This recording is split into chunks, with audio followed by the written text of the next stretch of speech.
Recording. Okay, we are still on in chapter 32, and I'm just gonna wrap up some discussion on power and alternating current circuits, and then we're gonna do a little worksheet on it, and I'm gonna try to start chapter 31 today, which is on electromagnetic wave. After we understand electromagnetic wave, which is actually light, then we go into optics. So that's why we're 2 weeks behind. Yeah, Chad? For worksheet 18, the last one, is there a concept part that we have to put? No, I think some of the stuff is just, yeah, it's just like, oh, calculate this, this, this, and this. And today's we won't have a concept either because it's just, find the equation and calculate it just to show you guys what it looks like. Okay, so the last section on chapter 32 on AC circuits are going to be how we calculate power on these AC circuits, okay? In DC circuits, just to go back, right, back in our old days where voltages are constant and current are constant, right? We calculate power of some circuit, right, by just taking the current, so we should put a little I here, right, times the voltage across like that resistor or that battery, whatever it is, right? So power, follows this pretty simple rule, just PIV, right? PIV, right?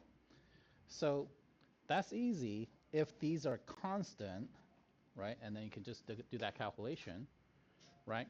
But in AC circuit, right, we no longer have constant voltages or current, okay? So it makes it a little bit more complicated, but we're going to figure out that, oh, there is a way to write these quantities so that it does obey the same rules as the DC circuit, because we don't want to memorize two separate sets of rules for AC and DC. You should be able to apply the same rules to both, right?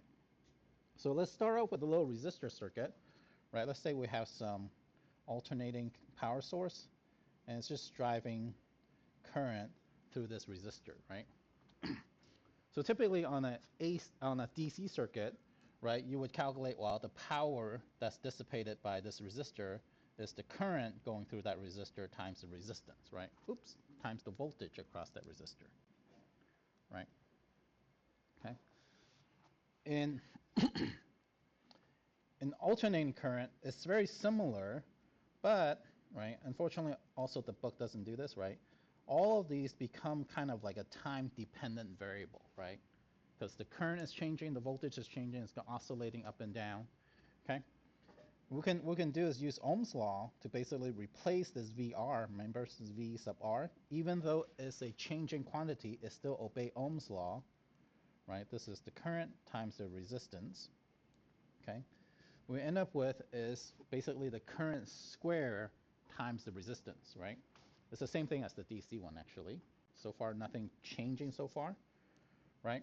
What we're going to do is then, well, we know what the equation for a resistor, the equation for a current going through a resistor, right, is some peak value, right, we were dealing with these peak values before, times some cosine omega t, right, because there's no phase shift when we have a current going through a resistor, right? Only capacitors and inductor has this phase shift, okay? We plug that in there, okay? And lo and behold, you end up with a slightly more complicated function, right? So this power actually depends on time because it depends on cosine square of omega t. Everyone see where that cosine square come from? Because it's the current squared, right? So I basically just kind of square this, right? And then you get cosine omega t squared. Okay. What's neat about cosine square is that there's a trig identity, okay, where cosine square of some function x is actually the same thing as 1/2 times 1 plus cosine of 2 times that x. Okay, it just kind of doubles the whatever x value is in there. So if x was originally like 5, right, the cosine function will actually be 1 plus 2 times cosine of 10 instead, right? Whatever that number is. Okay. The reason we're doing this is not just to play around with trigonometry. It's because if you plug that into here, right, where cosine square, right, you can actually break this up into 2 separate pieces. Okay. Okay. Where This stuff in front, it just stays the same, and we're just replacing cosine square with 1/2 plus 1 plus cosine 2 omega t instead, right? Where instead of x, we just know that x is actually the same thing as omega t, right? We're just replacing that math concept there, okay? What you can do is then, well, if we can distribute this out, what happens is that you end up with 1/2 IR squared times the resistance value, plus another factor that also has a 1/2 in front of it just because of this 1/2 here, right? IR squared, but then that part is the one that has the time dependence, okay? Okay, so why am I doing all this trigonometry and algebra stuff, okay?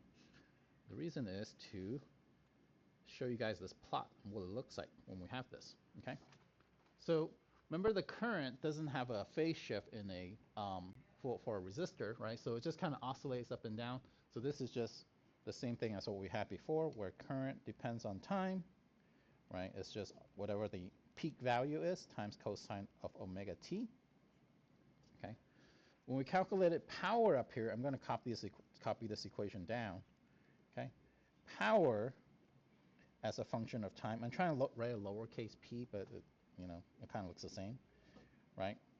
It's going to be this 1/2 IR squared times R plus another 1/2 IR squared, the peak value for the current, times cosine of 2 times omega t, okay? And that's what this function looks like down here, okay? So remember, notice that the current used to, be oscillating around 0, right? It's going up and down, positive, negative, positive, negative, positive, negative, right? Power, however, right, since this has the same factor in front of it, right, the power actually never goes negative, right? Because it's basically plotting a cosine function, but then shifted up by 1/2 IR squared times R, right? It's been shifted up here, and that's what instead of oscillating around 0, it's oscillating around this constant value, right? Right. The frequency also doubles. So one thing you notice is that, right, instead of regular omega t, we have 2 omega t in the power, right, because of that trig identity thing. Okay, so that's sort of interesting. Okay, so what happened is that when you have current going through an alternating current going through a resistor, you end up basically having some time where your the power that's being dissipated through the resistor is high. Sometimes it's low, sometimes high, sometimes low, but it never goes negative. So the average value is actually exactly 1/2 IR squared times R, right? The average of that function, right? Some part of it is above, some part is below, but if you average this function, you actually just get this middle value here, right? Sense? Okay. So this is actually what we're going to try to calculate, and now we're going to go with this letter capital P, right? Remember, capital P is the constant value, and then lowercase p is the time changing value, right? So if we calculate the average power, it's just actually 1/2 IR squared times R, right? So this is the average power that's being dissipated by a resistor, right? So this is different from DC, right? If I wrote the same equation for DC circuit, the power is actually going to be IR squared times R, right? Without this 1/2 in front, right? So somehow the AC circuit had this extra factor of 1/2. But the neat thing is that, well, why are we quantifying things with respect to the peak value, right? This was kind of picked for us because that happens to be the amplitude of the oscillation, right? What we can do is actually pick a different value to actually quantify how big these oscillations are. And this is known as the root mean square average, known as the RMS current instead, okay? And the RMS current is just literally defined so that we can make this equation look exactly like the same thing as the DC circuit version. what we're going to do is we're going to define IRMS as whatever the peak value is divided by square root of 2. The reason for the square root of 2 is because eventually you're going to square it. If you square this, right, then it cancels out the square root up here, right? And then you recover this 1/2 in front, right? You see how these two equations are the same? We're just kind of messing around with it, and then to make it look like as if it's the same thing as DC circuits, okay? So if you wrote this in terms of the RMS current instead, what happened is that the power dissipated by the resistor is going to be whatever the RMS value of the current is times squared times the resistance, which is exactly the same thing. So this is for AC, this is for DC. Right now, both equation looks exactly the same. Okay, right? In fact, you can plug in exactly the same value. Just call it RMS all the time, because, right, when you have a DC circuit, what happened is that the RMS value is actually equal to the peak value because you're not changing the current anymore, right? You have a constant. Okay, right? So if you know the peak current of of of some resistor or whatever it is, you just divide by square root of 2, and then you get the RMS value. Okay, it's kind of a simplistic thing, but that's how we make the equation so that they are exactly the same. Okay, in fact, you can do the same thing with voltages. If we want to convert our peak voltages, right? Let's say the voltage drop across a resistor, right? We want to convert that to an RMS value. You just divide by square root of 2. And this square root of 2 number just comes up all the time when we're dealing with alternating current. Okay. Okay. Similarly, if you have an EMF, right? For example, the voltage sources here, right?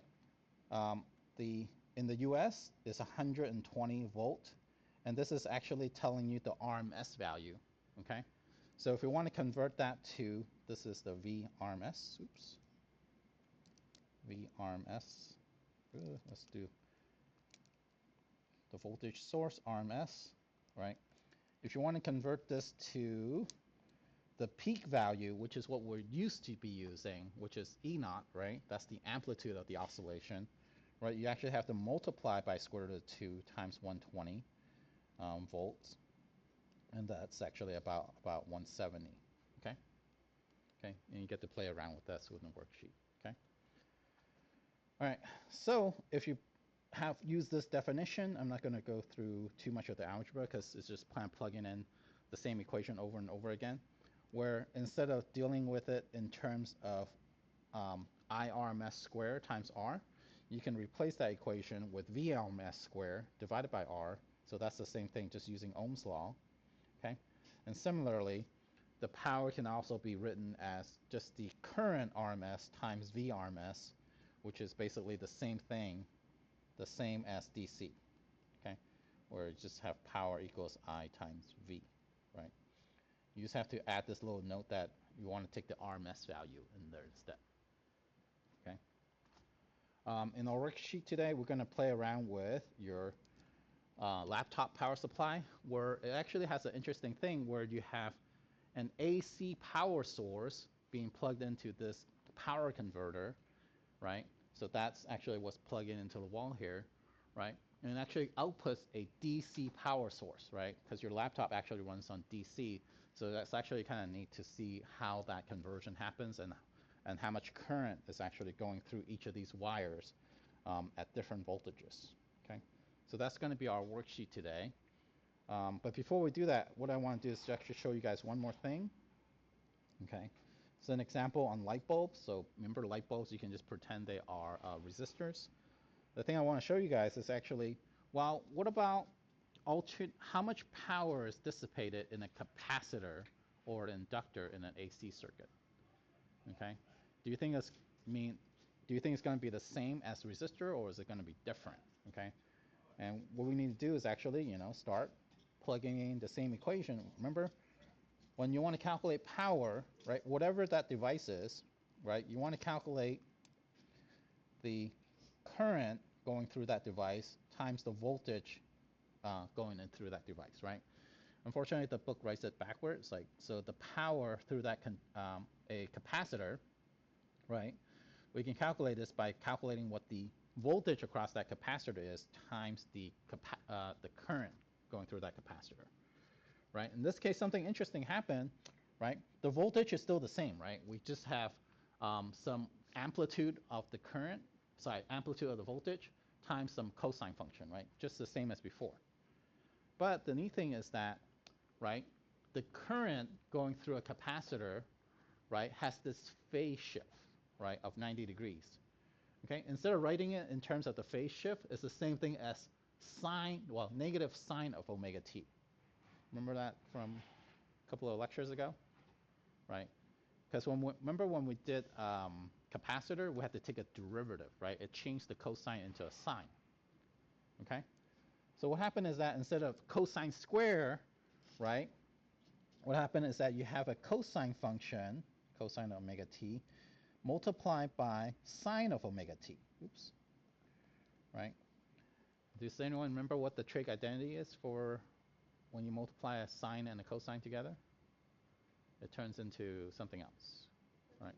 I'm sorry? Not quite tangent. Yeah, it's sine of twice the frequency, right? And there's also this 1/2 factor in front of it, but that's just not too, that's just an extra factor. Okay. So what happened is that this trig identity, right, basically turns this cosine times sine into 1/2 sine of 2 omega t. Okay, that's another trig function, unfortunately, right? So you don't get this cosine square thing anymore. You just have a regular sine function, but at twice the frequency. Okay, oscillating twice as fast. Okay, and this is kind of a cool image of it, where, right, if we plot the voltage across our capacitor, right? Remember when you have positive voltage across the capacitor, that means there's a plus charge here and some negative charge here. When there's no voltage, that means there's nothing, right? When you have negative voltage across the capacitor, that means the charges are just flipped the other way, right? So these charges are kind of oscillating back and forth like this while the voltage is going up and down, up and down, up and down. Okay? What happened is that, okay, since the power coming out of the capacitor, right, I'm going to copy down that equation, is negative 1/2 omega and then CVC squared sine of 2 omega t, right? Unlike the resistor, you don't have this shift up by 1/2 that power, right? It still oscillate between up and down, right, around 0, right? So what's the average of this function now? Is 0, right? So ideally, what happened is that a capacitor actually does not dissipate any power on average over time out of your circuit, okay? So that's assuming that it's an ideal capacitor where, you know, none of the charges gets lost, none of them hop over. So it's a very idealized case, but that's how we can prove that the average power loss in the capacitor is really actually 0. Because what you're doing is just basically storing the charge there, and then by doing some work, right, putting some power into it, and then that charge gets released, and then you get that power back, and then you store the charge again, you put that power back in, and then you get that power back, up and down, up and down. It's kind of like an idealized spring, right, where you don't actually lose any energy as that oscillation happens. Okay. We can do the same analysis for inductors, so you can also prove that for an ideal inductor, the power loss through an inductor is also 0. Okay, so in most circuits, if you're ever dealing with laptops and your phone and stuff like that, most of the power loss, most of the heat that's generated by your computers and stuff like that comes from resistance. Okay, not capacitors, not inductors. Okay. Okay, so there's a really cool example in the textbook where it's like it's about an audio amplifier. So those of you who are interested in amplifying audio or just any amplification of signal, it's a really neat example. Since it's a challenging example, I don't want to go through it. Just kind of want to save time. And this basically wraps up the kind of like the circuit part of our semester. Next, we're going to move on to electromagnetic wave, which is about light, actually, interestingly. Like somehow electricity and magnetism the two together makes light, right? I mean, so far I've been talking about capacitors, resistors, and power supplies and stuff like that. Somehow that is related to light, right? So that's sort of a neat thing about it. But before we jump into the worksheet today, I just want to advertise, in case you are interested in basically, think of this as kind of like the next class in the electronic circuit part, which is going to be taught in the fall semester. It's called Analog Digital Electronics, taught by me this next semester, just to advertise my own class, right? It's a lab class actually. So you have two labs, Monday and Wednesday, 3 hours a week each time. So it is a huge amount of time, but there's no exams, right? And there's no final. The way I think about the class is that if you can get your circuit to work, that proves you actually understand how to do it, right? So the test is actually the real world where you have to actually get your circuit to work, okay? And the circuits we built are, we start off with stuff that you already done in general physics. We do some DC circuits and RC circuits, and then we do the RLC thing that we didn't have time to really cover. Then we jump into semiconductors and how those work, okay? And then amplifiers and what are the applications to amplifiers, such as, building a very simple version of like a transmitter, right? Basically a cell phone that you can send signal back and forth between two places, okay? And that's the analog part. And then the latter half of the semester is actually the digital part, where we start off with just teaching you guys how, what are binary numbers, right? Those of you who are in CS will probably be bored at this point on this part. But what are binary numbers? What are digital gates, right? What are NAND gates, NOR gates? How does the computer actually do all this computation inside your phone, right? And then we use this thing called a FPGA program using this language called Verilog to basically do a lot of the digital electronics programming, so that you can actually, make a clock, you can make a flip-flop, you can do some counters, multiplexing, some shift registers. So those of you who are on CS might be familiar with these terms, but those of you not, we teach all of that to you. And, eventually you basically make a little MP3 player out of a circuit board. And we'll also do some analog digital conversion. And our last lab, usually we don't get to this because there's 14 labs, as you notice, to show you guys the difference between a dedicated processor versus a general purpose processor. So that's the difference between a CPU and GPU, and how those architectures are different, okay? Just so in case you're interested, talk to me. And it is not, so there has been a couple of students, I'm going to stop recording.